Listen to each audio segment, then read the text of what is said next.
Hi there, this is Lisa Klein, and welcome to The Curve with Lisa Klein, which is a project I've always wanted to do, which is interviewing healthcare practitioners. And now that we are all homebound, we have an opportunity to interview people because they have no place else to go. They can't escape me, so it's perfect. I'm here today with my very good friend, Dr. Karen Threlkel, who's a naturopathic doctor with 20 years of experience in the field, which again, we both have a lot of experience. We haven't aged today, Karen. It's just incredible. We look exactly. It's just amazing. It's Absolutely. healthy. It's clean living is what that is. You're doing everything right. Exactly. Clean living. There you go. And we're going to talk today about things that you can do at home to help boost your immune system and also to work on sleep, which I didn't realize until we were just talking about how many people are having sleep issues, myself included. I'm so excited about this. So Karen, what can you tell people, if you were going to talk to people, which I'm sure you are, what are you telling them about ways to increase their immune systems right now? There's a lot you can do on your own. So, of course, if you're looking into research, there's loads of research that will show you what vitamins are good for the immune system. But of course, with research, for every positive research project, you find a negative one. So I like to go with what's tried and true. Vitamin C has the most research behind it. It's been around for eons. Basically, everybody knows vitamin C is good for your immune system. The quantity can vary, so it really depends on how much your body tolerates. And what we're talking about is oral supplementation, not the IV. That's a whole different ballgame that some people are doing, but we'll let other people talk about that since we're not really doing that in our location as it is. So vitamin C is extraordinarily good for increasing white blood cells, which is going to attack any sort of microbe in your body. It's also an antioxidant. It can help keep inflammation down, actually lowers histamine levels. And so this is the beauty of using supplements, vitamins, minerals, herbs, all those things. They do more than one thing. You don't take a supplement to do just one thing. I mean, you might intentionally do that, but it's going to have all these awesome side effects in a really good way.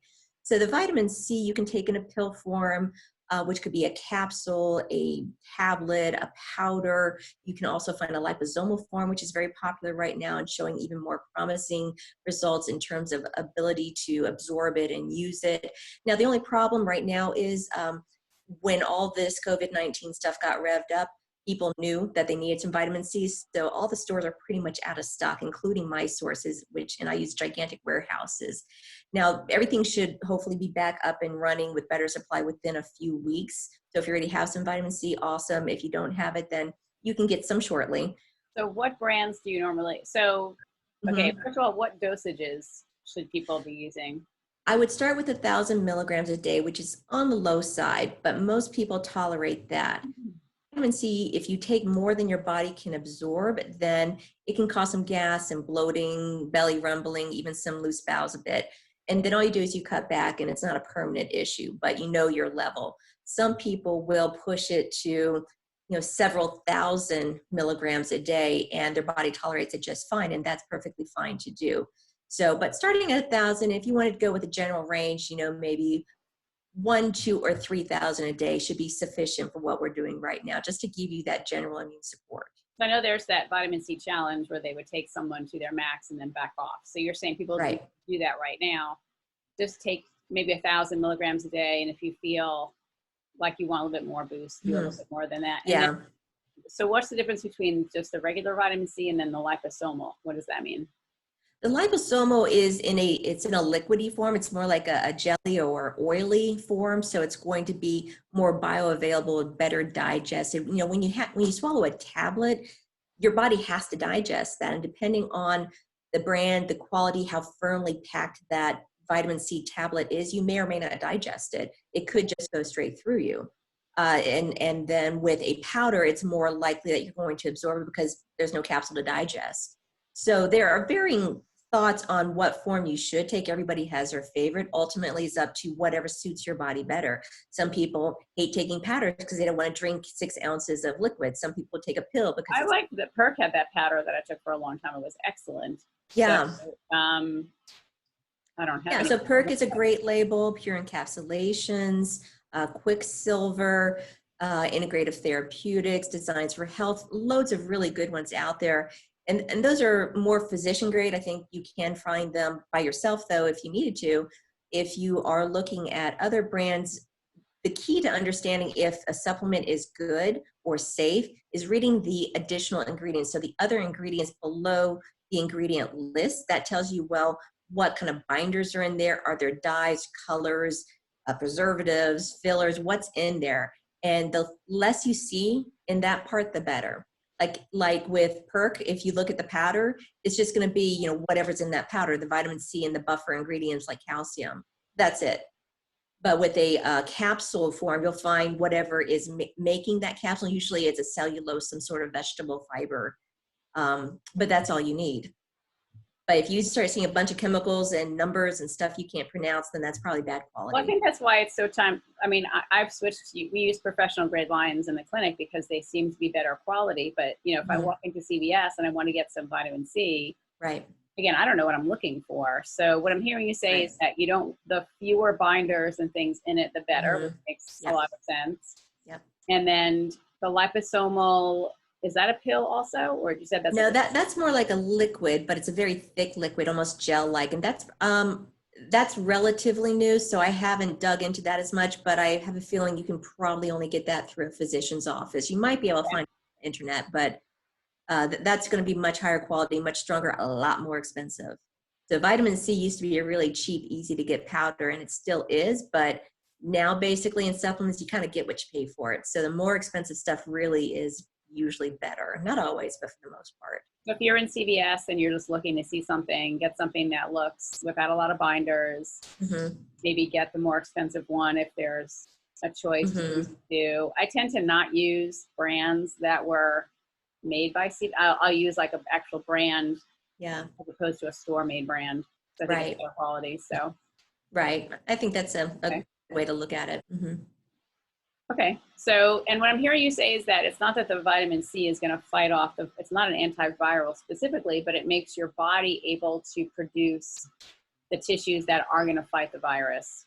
Right.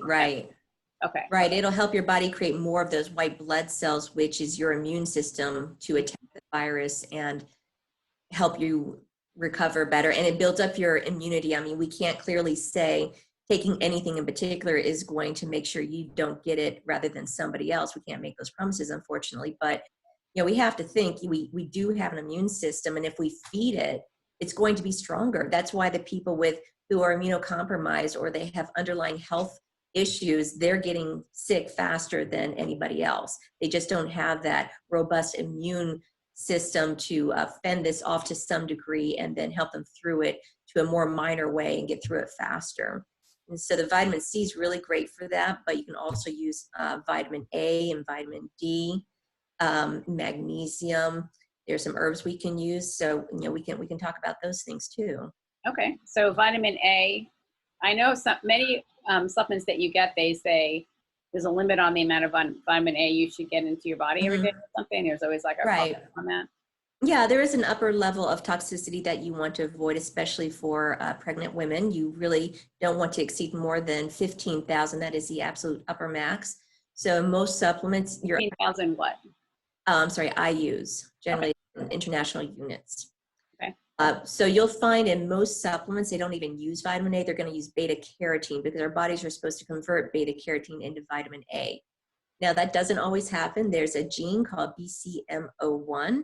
And if you have a lot of variants there, then you're not going to be able to convert that very well. And that might interfere with your body creating the vitamin A. When I just try and look intelligent next to Karen, she is a genius at biochemistry, and I am not. So I just sat here, interesting. Just a whole bunch of letters. It's okay. She's really, I don't throw that word around easily. Karen is a genius. Okay.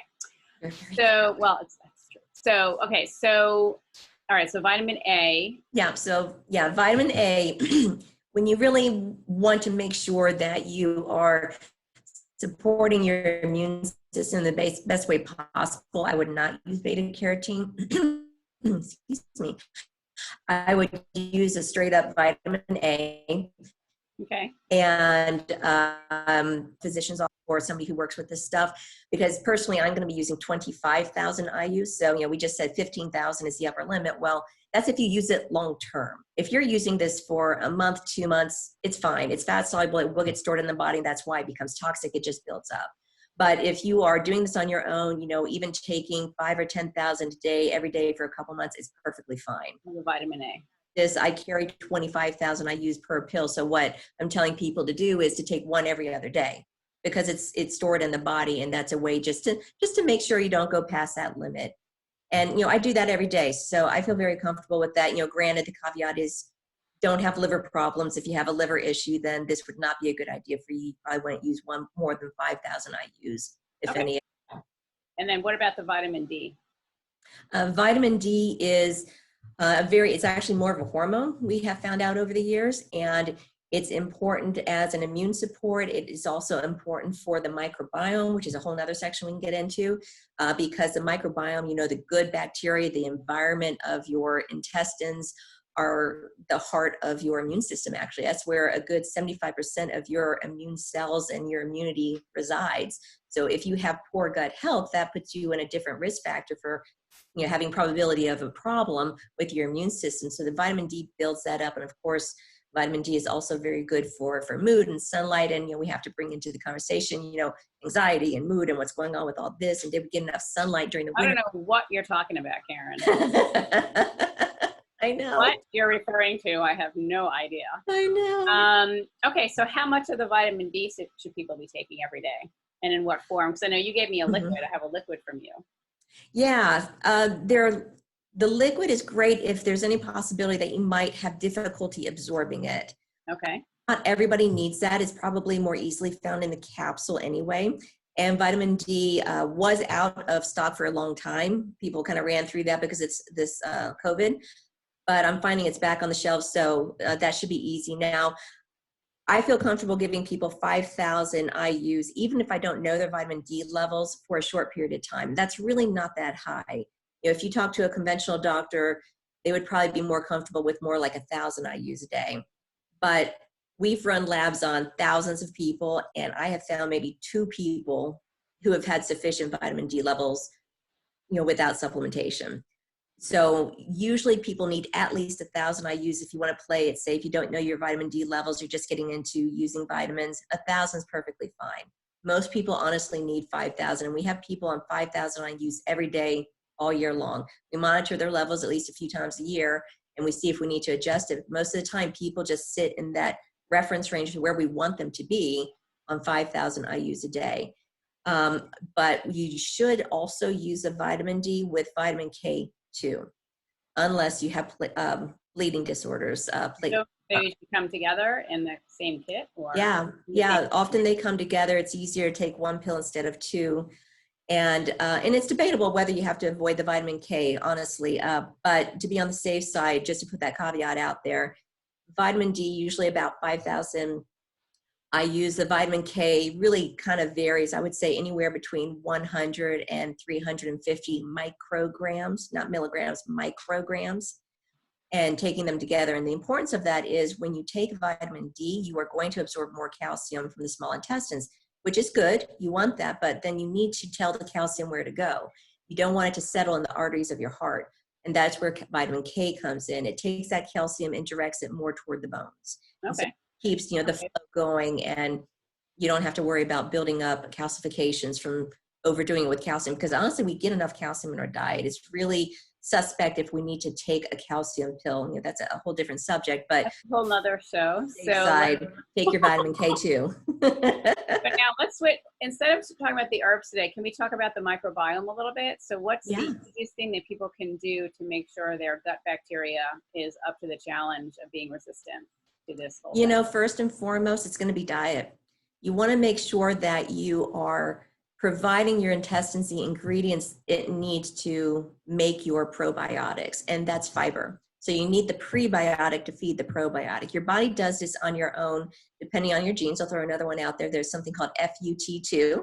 And if you have genetic variants there, it's less likely that you're going to provide your own prebiotic. And these people do tend to have more IBS problems because they aren't making enough of their own probiotic or creating enough of an environment for that to happen. So foremost, no matter what, eat fiber. Loads of vegetables. That's always where you want to start. Some fruit. You want to watch the sugar. And then your whole grains, legumes.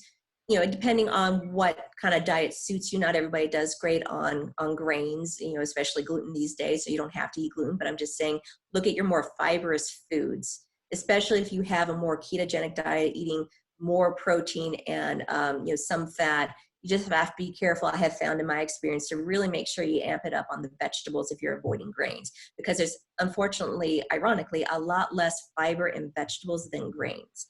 So you have to eat a ton of vegetables, minimum 35 grams a day, more ideally 50 grams a day, to have good bowel function and feed your microbiome what it needs to produce the probiotics and to create that nice mucosal layer. And that's also where vitamin A comes in, by the way. Vitamin A will help build up that mucosal layer, which protects you from the outside world with your respiratory system and your GI system. So think about, you're eating, breathing, and drinking stuff into your body, and you need to have some sort of barrier there. I've heard, I didn't mean to cut you off. There is a saying in Chinese medicine that the lungs and the large intestine are like husband and wife. Right. So whatever happens in the large intestine, so to really focus on the large intestine will help with lung health. Yeah, potentially. Yeah, that's a really interesting thing. I don't know much about that, but I've heard that too. Yeah, it's cool. Let's can we change topics to the sleep situation, because yes, again, this morning I was up at 2:16 this morning. Yeah. So much fun. And it's not fun, really. So so tell me, what are you hearing about people with sleep and waking up at cockamamie hours and all that kind of stuff? What you got? Yeah, I didn't catch on to this immediately because I don't always sleep great. And I was realizing I cannot make myself go to bed before 3 a.m. And so I was just like, I guess this is just my normal thing. I'm having a hard time right now. I'll deal with it. But then I started talking to friends and they were having the same problem, who normally don't have sleep problems. And then I started talking to my patients and they say, yeah, it's just, I cannot go to sleep, even if I'm in bed, until about 3 or 4 a.m. Or if I fall asleep, I'm waking up around 3 or 4. And I'm sure there's a Chinese medicine meridian around that. At 2:15 this morning, I was up looking to see that was liver time. So I'm like, liver? Okay, I thought so. All my day drinking and my wine lunch that I've been doing. Okay, well, that's something that you might need to work on. I'm kidding. Although I am sure I'm not the only one who's drinking more than I normally do.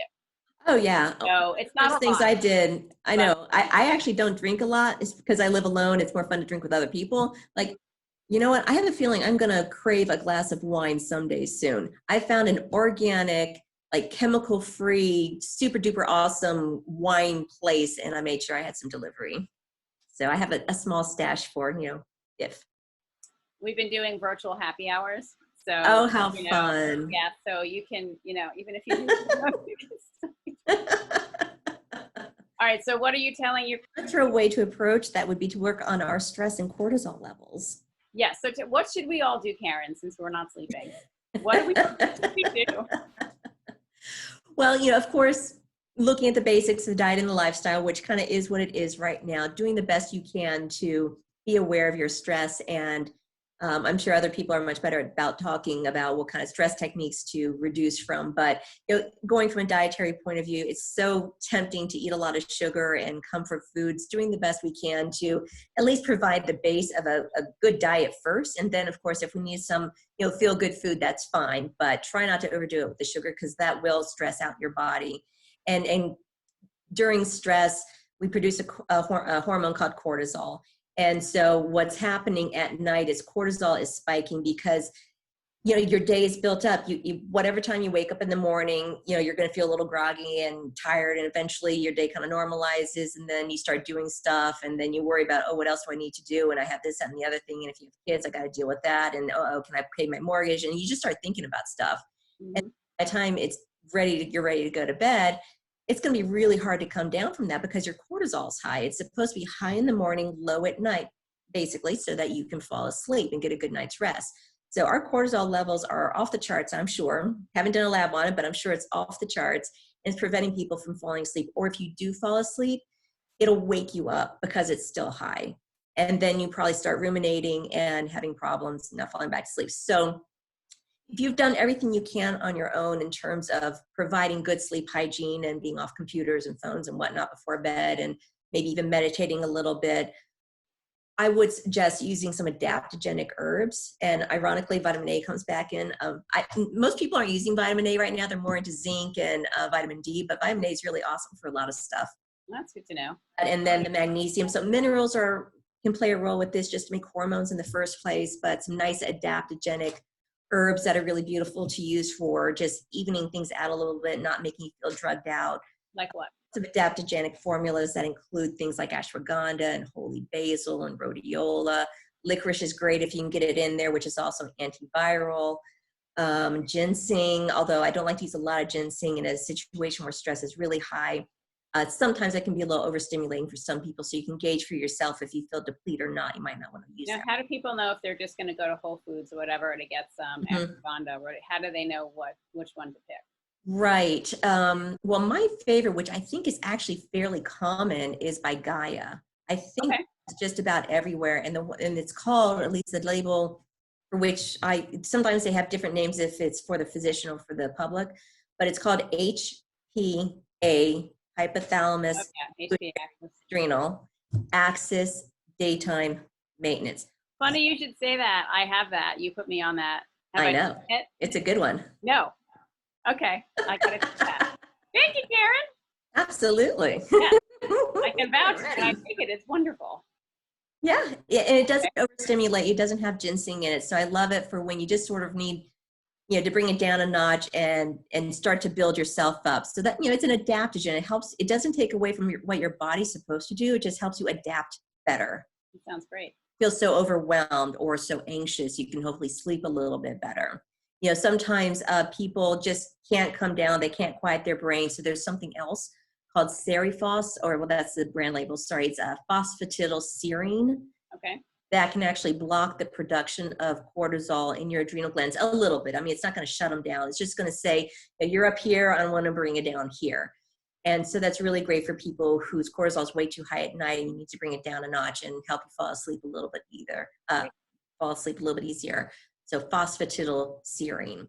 The only caveat with that one is if your cortisol is already low when you take this, it's going to lower your cortisol even more. And you might actually have worse sleep because you can actually have a problem with too low cortisol. Maybe try it, but if it doesn't work, within yourself. Thing to take. Hmm? Maybe just try it, and if it doesn't work, take. Right. And certainly you can find that in combination with other things. If it's in combination with something else, it's not going to be as strong. Okay. So that would be a better happy medium. So let's do a kind of summary of our talk today, which I feel like we'll go on for several hours. We may need to do part 2, 3, 4, and 5 of this, which is such a wealth of information. Fun. So what I'm hearing you say is that to boost your immune system, vitamin C is super helpful. And when you go to the store, look for one that doesn't have a lot of ingredients, just the basic vitamin C. Vitamin A was another one you talked about, and vitamin D. And you gave the dosages earlier. And then for our microbiomes, to do it mostly with diet first. So increasing fiber and vegetables would be really, really good for now. And that kind of keys into the sleep issue, which apparently is caused by all the stress and cortisol that we're all experiencing right now.